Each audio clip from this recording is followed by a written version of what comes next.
time to talk about fisheries. Let's go dive in together. We have something that we call the Fiery Bambo Fisheries Dialogue, or the FBB Fisheries Dialogue. In respect of this, I've been joined by the coordinator for the Fiery Bambo project, or the FBB project, Theophilus Boache Yadom. Good morning, welcome to Breakfast Daily. You're the IUU coordinator.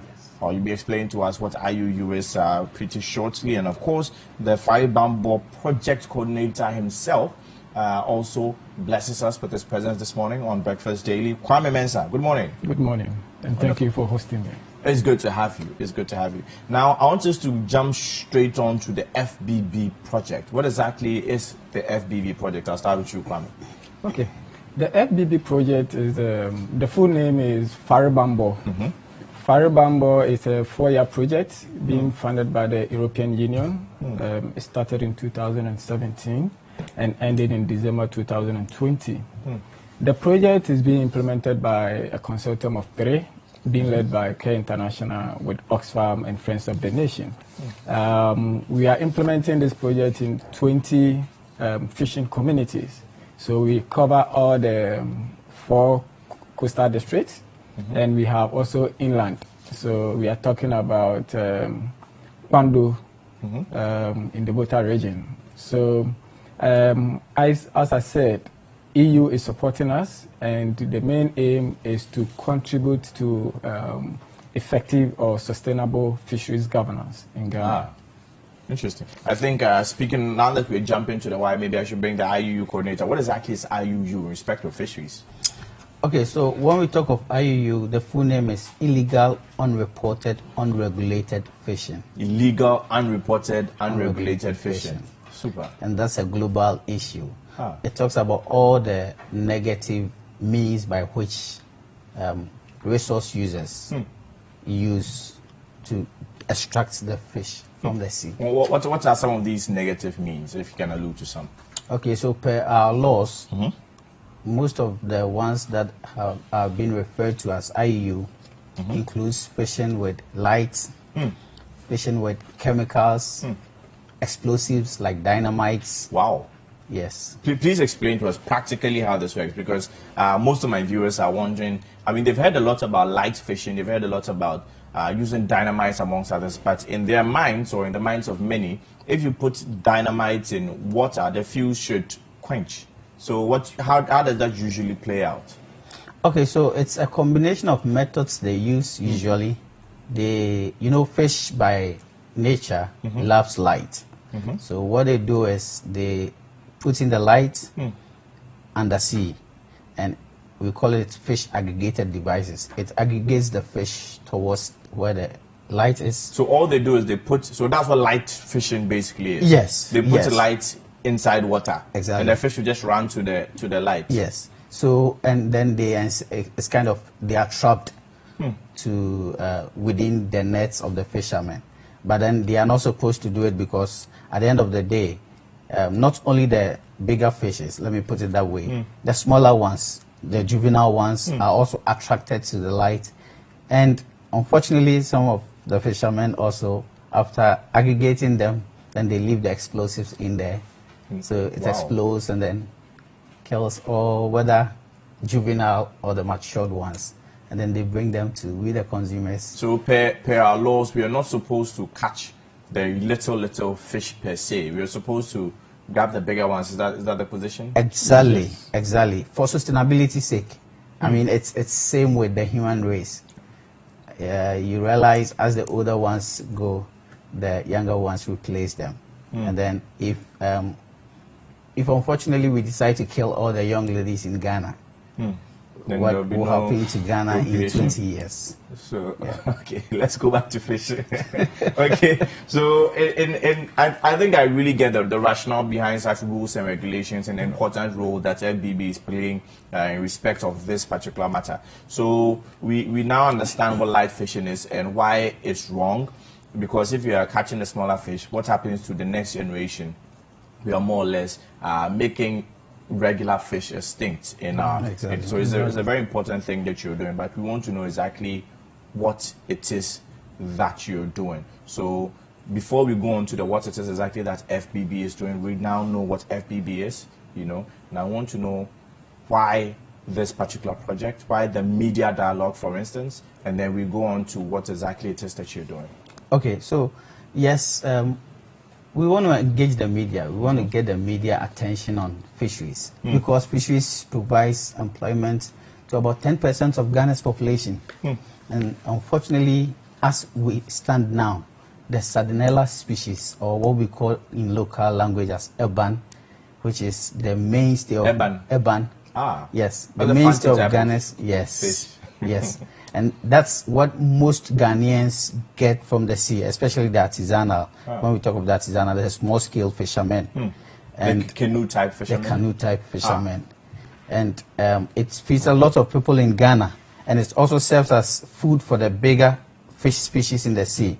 But unfortunately, there is a threat that very soon we in Ghana we are going to reach a level where that species, the Sardinella, the eban, is going to go extinct if care is not taken.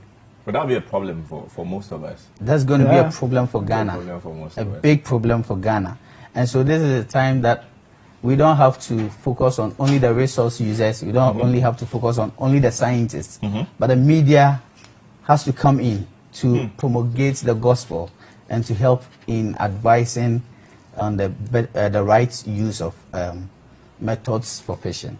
Okay. Yeah. So we'll touch on the right. You talked about a few of the wrong ones. You mentioned using explosive. You mentioned, I think, light. Are there a few others you can talk about? Maybe poison DDT. Do people use that to fish as well? Or that's not a regular fishing malpractice?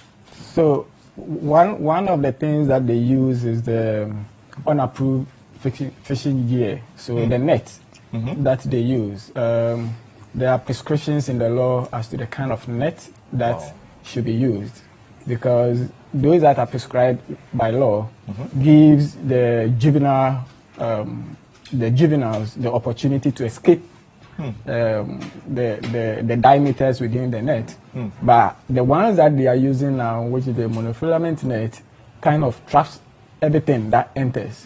So this is also another way of an illegal or an IU practice. If I'm getting you right, instead of using there's a legal standard where maybe the holes in the nets or what you put the diameter in the net should be of a certain range. It should be bigger so that it won't catch the smaller fish. Yes. But the ones people are using now is not like the mosquito net. They're now catching almost everything. That's almost what monofilament, eh? Yes. Solid. And now they're now catching everything in the water. Everything, yes. Oh, that's bad. And we're trying to raise this issue because we're trying to use the media to raise these issues because we also saw the level of engagement and the level of enthusiasm that brought in the fight against galamsey. With the media coming into force, with the media highlighting. We actually started from here. Yes. City's fight against galamsey. So that's why we are here, so that you can support us to raise the issues. We're here for you. So we want to put the agenda of fisheries on the platform to raise the awareness, to raise the discussion, sustain the discussion, to alert the general public about the danger that we tend to face. So we are here, as I said, to promote this project or this agenda, and we want to do it for 30 months. 30 months, which in effect we are looking at about 15 episodes, which we believe that by the time we finish, fisheries will be on the public agenda. It will be as an issue that will be discussed, just as we looked at defining the fight against galamsey. The fight against galamsey. Yeah. Wonderful. So what are we going to be focusing on in respect of the dialogue, the fisheries dialogue? What's the focus areas? Okay. The focus areas will be different from what we've already discussed. So we're going to look at the various practices of IEU that and its consequences. We're going to look at what kind of regulations that we have in terms of law that is not supporting in promoting sustainable fisheries. because there are other challenges, or there are other provisions that are in the law that are not promote sustainable fisheries management. Yes. I'm looking forward to that particular one. So you mean we have legislation in the system that's actually working against sustainability of our fisheries? Yeah, so a typical example is what we call transshipment. Transshipment is a practice where vessels at high seas can offload their goods to another ship. In the law, it is not allowed, but there are provisions in the law which says that supervised transshipment is allowed. The story or the idea behind it is that a ship or a vessel might go to high sea, might develop port, but might have caught fish, but can't come and land. So it has to call for support. And in calling for support, they have to transfer the fish from the sport fish to the other so that they can land it. And the sport vessel to the other vessel. To the other vessel. So the fish don't go bad. So the fish don't go bad. So it must be done under supervision.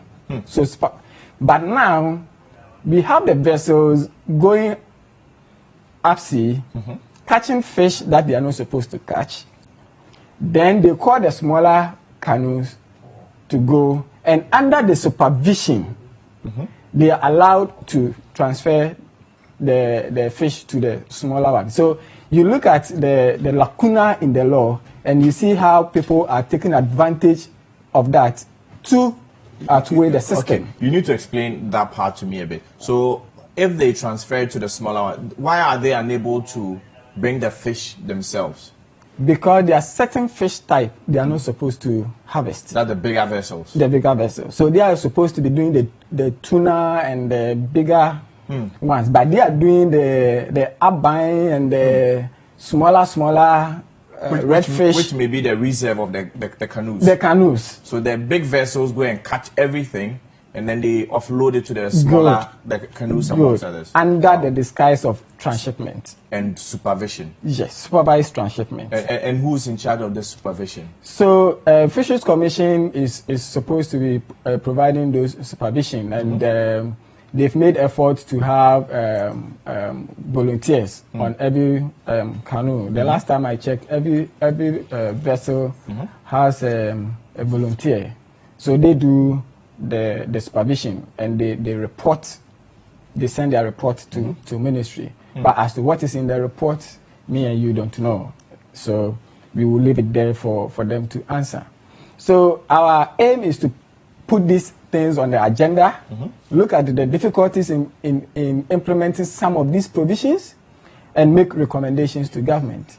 We also seek to educate the fishermen on the consequences of their own practices on their livelihood, as well as also having a window, since we are in the month of close season, having a window of bringing the fishermen to your studios, let them discuss the impact of close season on their livelihood and the impact of close season on their livelihood. Because once there is close season, what are they doing now? What is the impact of the close season on their livelihood? Once the close season is over, we also want to understand from them, when they went to sea, have they seen any changes? So that when next year we want to implement close season, the experiences they share with us on their studios or they share with us elsewhere, we will gather them to inform government about the way forward in order to have an effective and efficient close season. In respect of that, I know subsequently we'll be talking about all that, but do you have any, I'm sure a lot of research has gone into this already, because Firebambo is not an easy grouping or an easy organization or an easy project that you're working on. So what do you see being a possible impact on these fisher folk? Because during the close season, there's been quite a few complaints by some, and some have welcomed it, some have complained that while there's a close season, the bigger vessels are still doing their thing, and then you are stopping us. How are we going to feed ourselves? So how does this play out? Do you have some recommendations, for instance? Yes, so for us, what we did, or we anticipated the impact, especially on the women's group or the women. So what we did was we earlier on part of our project, we introduced what we call the village savings and loans. So once they were working, they were putting some monies aside. And just last Monday or so, we had a group in Jamestown sharing out money. They were a group of 29. They contributed a total of 27,000 thereabout. But once they contribute, they give it out to themselves as loans. And when they were sharing out, they had been able to accumulate about 37,000 Ghana cedis, which was shared among themselves. So the idea is that once you have this money at this time, you venture into other sources of income generation activities to complement or to sustain you till the 12 month, the 1 month is over. And we have such groups. We have about 12 of such groups in all our project sites. So that is what we're trying to do in order to support the women's group or the women when the close season is in session or as it's in session. Wonderful. I'm sure in the coming weeks we'll be talking more about this, some of the suggestions, how these potential savers, for want of a better word, how they're going to even feel secure. Putting money in such a venture, security is also very important for them. How they're going to sustain their life. They don't want to put money with somewhere and then they're missing, blah, blah, blah. Anyway, so I'm coming to you still on the focus areas for this fisheries, all-important fisheries dialogue.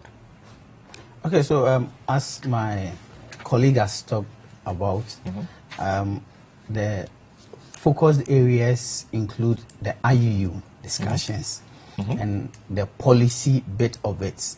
Because we have the Fisheries Access 2.5, we have the legislations that support fisheries management. So we're going to focus on discussing it and seeing where the loopholes are and make possible recommendations to the policymakers and see how best this can convert into the, how do I put it, better achievement of fisheries management. So that at the end of the day, the resource users, the 10% of Ghana's population who depend directly on fishing will benefit. And at the end of the day, it's also going to inure to the benefit of the entire Ghanaian. Of course, of course. Now, I want you to touch on one thing, Kwame, for me. One of the focus areas is promoting responsible governance of tenure of land small-scale fisheries. What does this mean? Okay. This is what we term as VGGT. That's it. So the voluntary guidelines on responsible land, tenure, and forest fisheries and forest governance. It is a UN initiative that look at how fisheries governance. So the whole thing, it looks at fisheries, it looks at land, it looks at forest. But since we are doing fisheries, we are taking the fisheries aspect. So it's looking at how government will be responsive when it comes to fisheries governance. And when it talks about responsiveness, it's talking about community participation, transparency, consultation, and all those tangent of good governance that we see in our society. So this initiative is trying to highlight to community about the need for them to also participate in the management of our fisheries resources. And we have a window with government because government is in the process of reviewing some of the laws. And VGGT is the principles of VGGT is one of the things that we're trying to push in terms of co-management. When I talk of co-management, I'm looking at a policy direction where communities together with government manages the resources. But as at now, we have the policy which gives government the opportunity to manage the resources without community. But communities had managed these resources over the years before government. Prior to government's involvement. Yes. So we want to see how we can use the policy or the review processes to push for co-management practices as part of documenting our own legislation. And practically, how is this done? Or what exactly is government doing now in respect of managing these resources that was initially being done by the community? So now the law doesn't give any room for community participation in management. But government, through its own initiative, tries to engage community when it comes to the management of the resources. But there are challenges, and the challenges are that for some of the people, they don't see the authority or the mandate of the local representatives. So you're talking about the chief fisherman, you're talking about the konkonhima, and those people were those that were managing the resources before government came in. They don't see the mandate because government are taking those mandates. So we want to see how government can revert back and give them mandate in terms of enforcing certain laws. Because as at now, if I go to sea and I detect any illegality at sea, when I come to report to the chief fisherman, all that he can do is forward it to the appropriate authority. But there were instances where in those olden days, the chief fisherman can sit with his elders and call the corporate and met out any kind of disciplinary action. But now it doesn't happen. So that's because the law does not allow. Yes, so the law does not allow. So now this is where we want to go back to give some kind of responsibility and some kind of mandate to the local authorities. When I'm talking of the chief fisherman, the local traditional system. Maybe to impose some fines of sorts. To impose some fine on certain kind of offenses, and those that are above their theirs, it will be just like the legal systems we have from the magistrate. Then you go to so from those district to circuit court. Yes, so those that are above their jurisdiction, then it goes to the next authority. Because you see a lot of problems with the system as it is now. Yes. Wonderful. Anyway, so I'm still touching on, we've touched on the focus areas of the fisheries dialogue, which I think these are very, very important areas. Now I want us to move on to what we seek to achieve with the fisheries dialogue, all the months that we are going to do this particular thing. What do we seek to achieve? A sustained fisheries management. And I'll always add that which will inure to the benefit of the 10% of the population. That is the 10% are directly benefiting from fishing. And they are also helping benefit with the consumers as well. The 10% does not include consumers. These are fisher folk. Fisher folk. So these are just immediate families. These are just people that buy, process, and sell. We are not even talking about those that transport. We are not talking about the kenke seller who goes to buy the kenke and the fish fry, and so that we can also enjoy. And from the way we look at things, just for the record, I love kenke. Just for the I hope you don't like the small fish. The small, the 1,000. Is it illegal? No, not the 1,000. There are some of them that are not the 1,000, but they're not matured. They are not matured. No. I like my fish fat. My fish fat. I don't like too many bones in the fish, so I rather have a bigger one. Okay. Yeah. So, but I hope there's no law against tilapia, though. I love tilapia too. There's no law against that one. It's very important. No. Okay. So still touching on what we seek to achieve with this particular dialogue. Yes. So as I said, we want to, at the end of the day, see policies that will help sustainable fisheries management. And I'm particular about sustainable fisheries management because at the end of the day, if it is not well managed, you know, we have this particular moment of common pool natural resources, and it's nobody's business. Whoever has the strength to go and extract the resources will go and extract it as much as they want. But then there are fisheries management that the fisheries laws talk about, but the implementation has been the issues. So at the end of these dialogues, at least there should be recommendations for effective implementation of these fisheries laws for proper fisheries management. And these recommendations will be put to government, of course. Definitely. Yes. So, and through your media houses. Of course, we will definitely push for this because there are some salient points that you've raised that I think even immediately we should start pushing. So I'm definitely looking forward to this particular fisheries dialogue. Now, you want to touch on something? Yes, so I want to also touch on the fact that once we are fighting for a sustainable fisheries governance. We are not going to do it alone, and that is why we want to use this platform to reach out to the general public. Oh, that's what I was about to ask you. So who exactly, if I was to ask you, who are you targeting with this particular dialogue, who exactly would you be looking at? So we're targeting various groups of stakeholders. For the general public, our target is that they should see fisheries issues as more as they saw the mining issues. Because once we put fisheries at danger, we are not putting our health at danger, because if people start using dynamite, it have impact on me and you. Of course. If we put our fish stock below the threshold that can replenish, then it means that we have to be looking at export. Yeah. So the fish that you buy for 2 cedis now, you should be thinking about buying for 3 cedis 50 pesos. You mean imports, like bringing in fish? Sorry, imports. You should be looking at 3 cedis 50 pesos or 4 cedis. So the fisheries issues shouldn't be looked at for just people around the coast or along the coast, but it should be a general issue as we tackled the mining issues. We also be looking at targeting policymakers.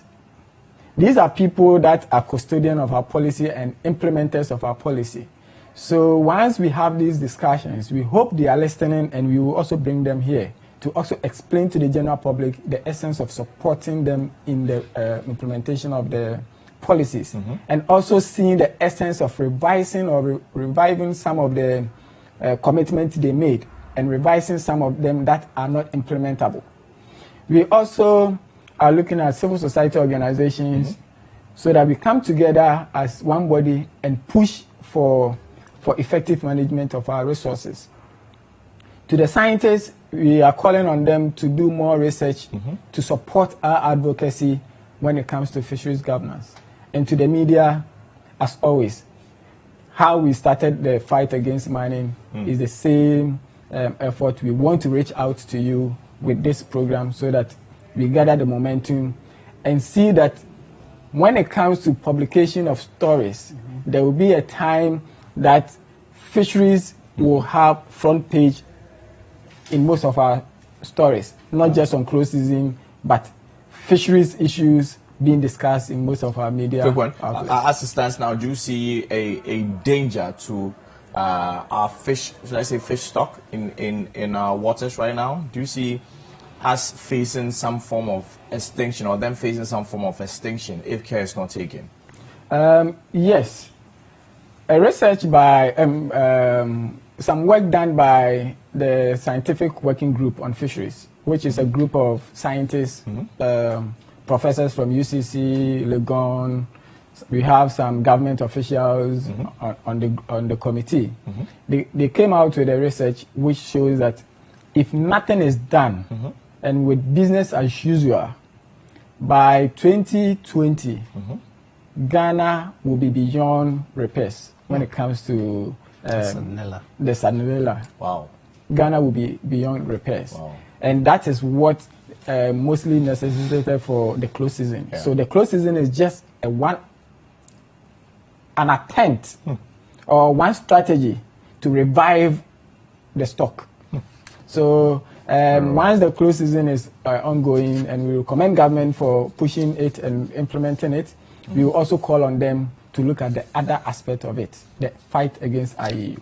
The fight against IUU, and IUU you have already explained is illegal, unreported, unregulated fishing. Yes, super. So it's all about our fight against IUU and the need to make sure that our fish are safe in the waters, and that it will be sustainable. Exactly. That's the target. Exactly. That's what we seek to achieve. That we'll have a sustainable or a constant supply of fish. And we need to be smart about this. And it's really good, this project that you have embarked on. So really briefly, who's supporting you in this project again? The Faribambo project. So the Faribambo project, as I said, is being supported by the European Union.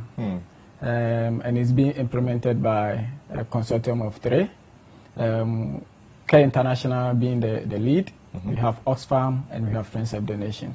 Thank you very much. So thank you very much. That was Kwame Mensah. He is the project coordinator for the Fiery Bambo project, which I feel is very, very important. So it's more or less a dialogue, a media dialogue or a fisheries dialogue where we are going to learn why we should protect our fish. It's not just about just chopping, catching by heart. It's about standards. We need to achieve certain standards or maintain certain standards, or at least adopt those standards to make sure that we have a constant supply of fish in our waters. He gave some statistics that we are in, or some, what was it, Sandinella? Was it? Sandinella is currently being threatened. So maybe by 2022 we may not have enough, or maybe beyond repairs. We're also joined by Theophilus Boachi-Adom, who is the IUU coordinator for the Fiery Bambo project. Thank you so much, gentlemen, for joining us on Breakfast Daily, and we hope to see you more often in the coming weeks. Sure.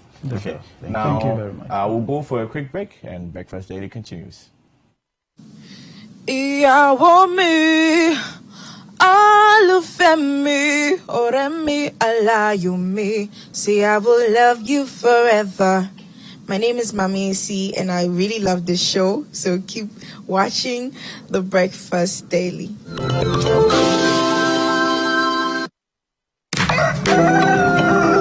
Open it high now, open it low, low, low. Hey, hey, make a pause for a minute. I bet it was no. Hey, and up, hey, open it bang bang. Here we up and a bang bang. And I just so bang bang. Oh, hello, this is the CDM, the Choir Master Prior Honey Ho. Ting ting mayor. Can tell Big J you can call me Prior Titia, and you're watching Breakfast Daily. Straight up On CitiTV.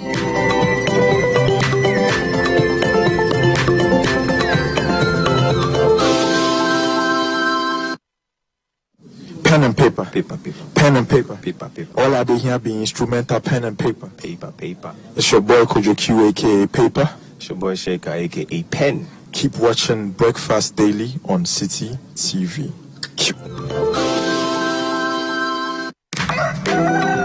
Here to do my thing.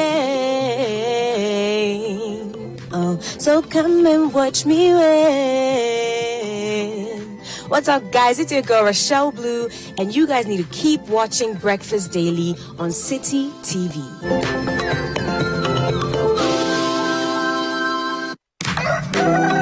Your body in a place like this. What you doing in a place like this? Yo, you're now locked into Breakfast Daily with CitiTV. I'm AJ Legacy.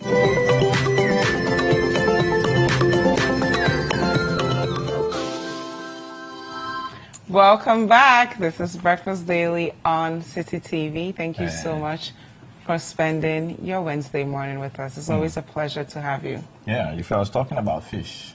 Yes, Yeah. I really enjoyed that conversation. It's about fish. Yeah. Yeah. You know, I'm a fish eater. I don't eat a lot of You are an everything poultry. eater. No, I don't eat imported You chicken. must stop that thing. But if I had my choice, I would always You pick don't eat fish. imported chicken. Why when a chicken is to your plate, does it slang or something? How do you know where No, the chicken is because from? usually the industry, you know, it's always good to have live chicken. I'm not going to get into it. You can watch Michael Moore's documentary on chicken. Yeah, Food then Inc. chicken It's crazy. is dead or alive. Anyway, but I learned I a like lot my about the chicken fish. dead. It's important, especially since we had the tilapia scare sometime last year. That So was it's good. actually very scary. Yeah. So look forward to the Fisheries dialogue, of course, right here on CitiTV. And I want to wish Idara Obong a happy birthday. And also Pasi Denchi, happy birthday going out to you. Atre Patricia, happy birthday to you as well. Yes, and of course, our very own Owusu.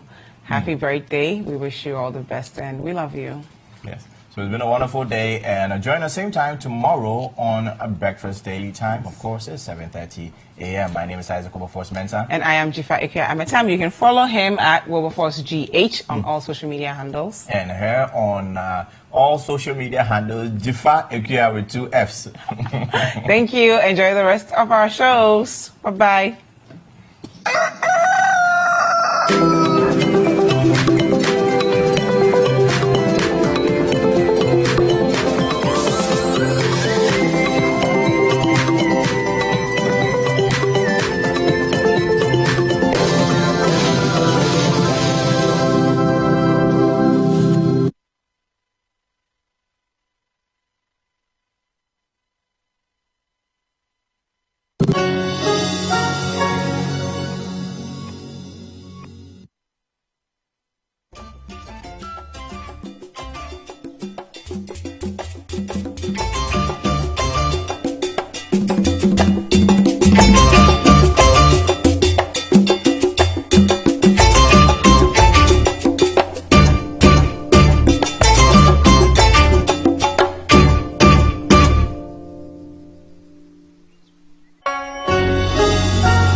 This is VOA Africa.